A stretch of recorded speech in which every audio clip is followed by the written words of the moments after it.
This is 8.6 part 3, just a little bit additional adding on to dividing polynomials.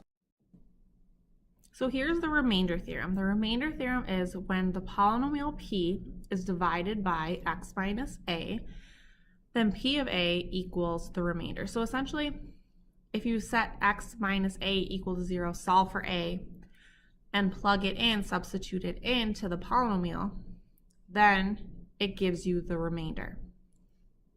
So we're going to go ahead and practice. So without dividing, what is the remainder? So we have our polynomial 4x cubed minus 24x squared plus 2, and we're dividing by x minus 4. So if we figure out what x is, so we have x minus 4, and we add over 4, we get x is equal to 4. So if we take this and we plug it in, we substitute it in, we have 4 times 4 cubed minus 24 times 4 squared plus 2. When we substitute in our 4, it'll tell us what our remainder is. So we have 4 cubed is 64 times 4 is 256 minus 4 squared is 16 times 24 is 384, and then adding 2. So we have 256 minus 384 plus 2. We get our remainder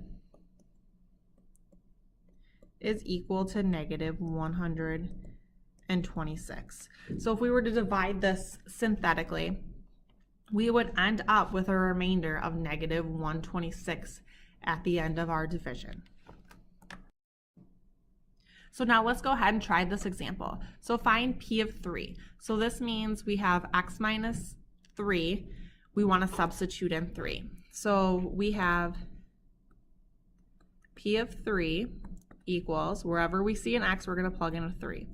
So we have 3 cubed minus 6 times 3 squared plus 2 times 3 minus 1. So we have 3 cubed, which is 27. So we have 3 squared, which is 9. 9 times 6 is going to give us 54. So we have minus 54 plus 6 minus 1. So if we have 27 minus 54 plus 6 minus 1, we have p of 3 is equal to negative 22. And that tells us that negative 22 is our remainder.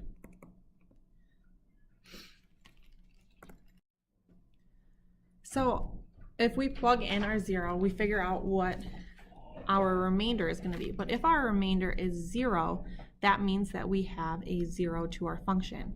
It is a factor of our polynomial.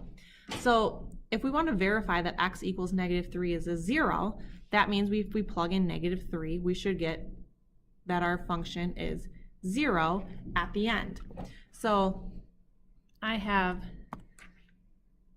f of negative 3, and if I plug this in, I have negative 3 cubed plus 5 times negative 3 squared plus 7 times negative 3 plus 3. So I have negative 3 squared is negative 27 plus 5 times 9, which is 45, minus 21 plus 3. So if I plug that in my calculator, I have negative 27 plus 45 minus 21 plus 3. I get 0. So I get f of negative 3 is equal to 0. So if 0 is my remainder, that means it divides out evenly, perfectly divides into it, and I have that it is a factor. So that means because it equals 0, it is a 0 of our function. So this would be verification that that does in fact divide out evenly and is a factor. So from here it says use division and factoring to find the remaining zeros of this function. So if I want to go ahead and do that, I want to divide. Since I have x equals negative 3, I'm going to divide synthetically. So if I go ahead and divide this synthetically, I have negative 3. I have x cubed, x squared, x, and my constant, so I don't have to add any zeros. I just have 1, 5, 7, and 3.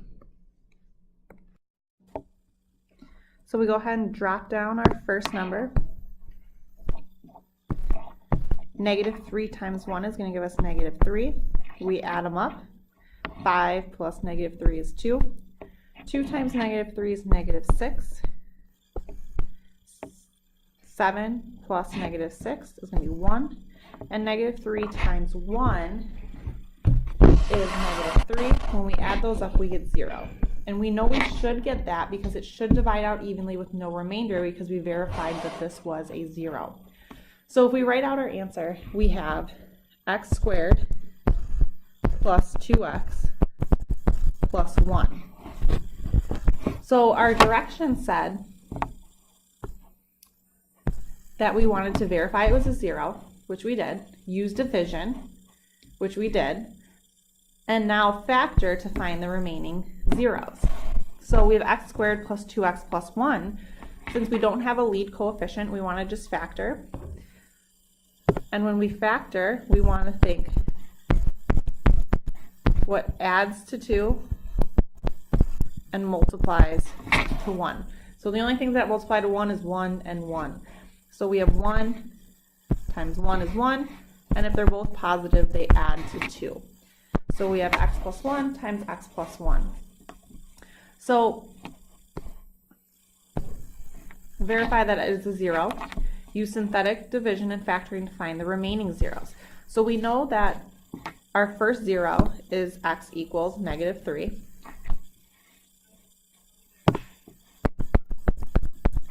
And then our other zeros are x equals negative 1, and we have that twice. It's a multiplicity of 2.